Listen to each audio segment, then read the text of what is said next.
Bonjour et bienvenue dans mon journal de lecture. Aujourd'hui, explorons les chroniques de Marcel Proust. Chroniques qui regroupent des articles, des textes divers de l'auteur de La recherche du temps perdu. C'est un livre ancien qui, dans la version que j'en ai, se défait et qui date même de 1927 avec une introduction, un avertissement de Robert Proust, le propre frère de Marcel Proust, qui a donc choisi, en collaboration avec la NRF, des articles, des textes de Proust qui permettent peut-être de mieux saisir ce monde proustien, cette époque de Proust. Par exemple, les fameux salons parisiens qui sont si bien décrits avec tellement d'ironie, mais aussi de tendresse dans la recherche.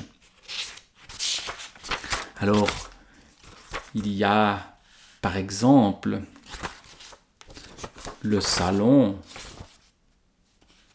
de la comtesse d'Aussonville, celui de la comtesse Potocka, celui de la princesse Mathilde, par exemple.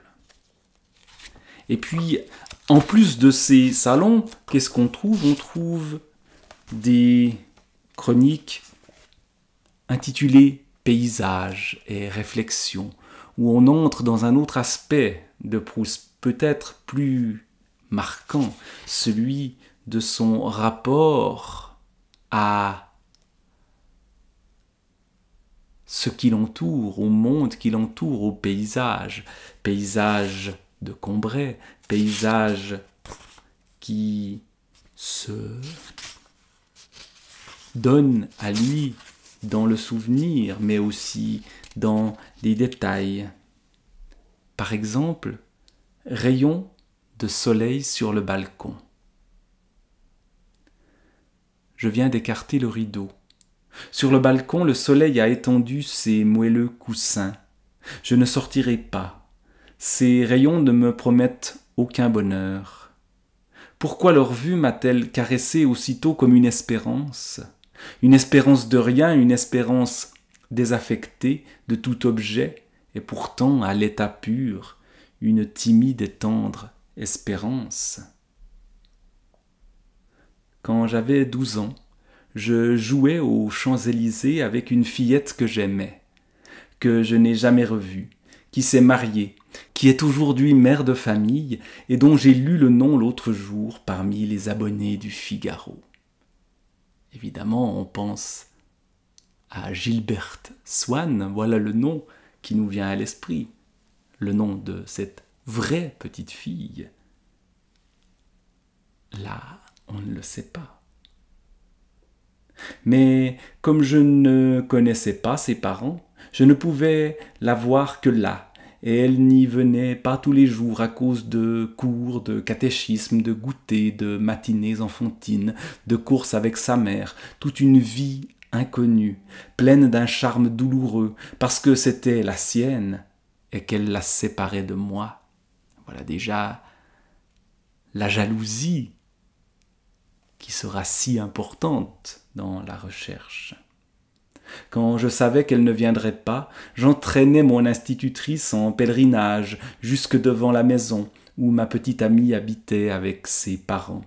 Et j'étais si amoureux d'elle que si je voyais sortir leur vieux maître d'hôtel promenant un chien, je pâlissais.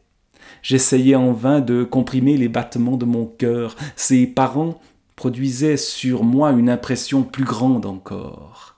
Leur existence mettait du surnaturel dans le monde, et quand j'appris qu'il y avait une rue de Paris où on pouvait parfois voir passer le père de mon ami, se rendant chez le dentiste, cette rue me parut aussi merveilleuse qu'à un paysan un chemin qu'on lui a dit être visité par les fées, et j'allais m'y poster pendant de longues heures. On a aussi ce genre de scène dans la recherche. où il s'agit plutôt de Madame de Guermantes ou d'Odette Swann que le narrateur va voir. Donc on a en germe dans ces textes, en germe au fond à une date assez proche de la naissance véritable et de la publication de la recherche, puisque c'est un article du Figaro daté de juin 1912, et que c'est en 1913 que paraîtront les premières pages de la recherche du côté de chez Swann. Et on a donc ici déjà dans des remarques liées à la vraie vie de Proust ce livre qu'on aime tant. Vacances de Pâques. Les romanciers sont des sots qui comptent par jour et par année. Les jours sont peut-être égaux pour une horloge, mais pas pour un homme. Il y a des jours montueux et malaisés qu'on met un temps infini à gravir, et des jours en pente qui se laissent descendre à fond de train en chantant. Pour parcourir les jours, les natures un peu nerveuses surtout disposent, comme les voitures automobiles, de vitesses différentes. Voilà une métaphore intéressante, métaphore filée de la longueur des jours et de la vitesse des voitures, la modernité aussi chez Proust. Puis il y a des jours dépareillés, interpolés, venus d'une autre saison, d'un autre climat. On est à Paris, c'est l'hiver, et pourtant, tandis qu'on dort encore à moitié, on sent que commence un matin printanier et sicilien. Et ces vacances de Pâques, de quoi s'agit-il? Il s'agit de l'annonce de vacances à Florence. Et la fascination du nom, encore un thème de la recherche. Je me souviens que quand j'étais enfant, mon père décida une année que nous passerions les vacances de Pâques à Florence. C'est une grande chose qu'un nom, bien différente d'un mot. Peu à peu, au cours de la vie, les noms se changent en mots. Nous découvrons qu'entre une ville qui s'appelle Quimperlé et une ville qui s'appelle Vannes, entre un monsieur qui s'appelle Joinville et un monsieur qui s'appelle Vallombreuse, il n'y a peut-être pas autant de différence qu'entre leurs noms. Mais longtemps d'abord, les noms nous induisent en erreur. Les mots nous présentent des choses, une petite image claire et usuelle, comme celle qu'on suspend au mur des écoles, pour nous donner l'exemple de ce qu'est un établi, un mouton, un chapeau, chose conçue comme pareille à toutes celles de même sorte. Mais le nom nous laisse croire que la ville qu'il désigne est une personne, qu'entre elle et toute autre, il y a un abîme. L'image qu'il nous donne d'elle est forcément simplifiée. Un nom n'est pas très vaste. Nous n'y pourrions faire entrer beaucoup d'espace et de durée.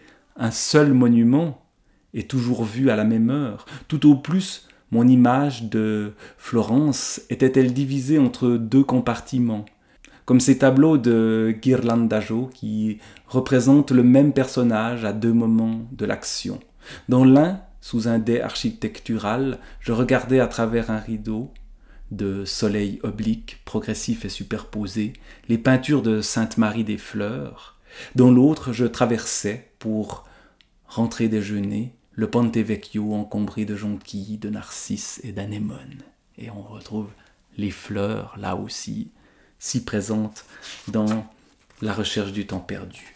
Et on a aussi l'église de village, et puis on a aussi dans ce livre des textes autour justement de critiques littéraires, de livres, parfois de livres connus ou d'auteurs connus, parfois beaucoup moins, tels qu'En songe par Henri de Régnier, ou à propos du style de Flaubert, ou à propos de Baudelaire. Donc ces chroniques de Marcel Proust sont un moyen, peut-être, d'entrer dans ce monde-là de manière un peu moins impressionnante que la lecture de La recherche du temps perdu, lecture si extraordinaire mais si difficile. Les chroniques nous prépare à l'aventure de la recherche.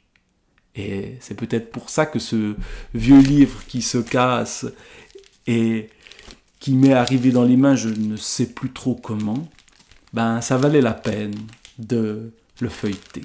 Et ça donne envie de refeuilleter le livre qui compte chez Proust, c'est-à-dire cette fresque si extraordinaire de la recherche. Voilà ce que je pouvais dire sur ces chroniques de Marcel Proust qui donnent envie de, à nouveau, encore et toujours, lire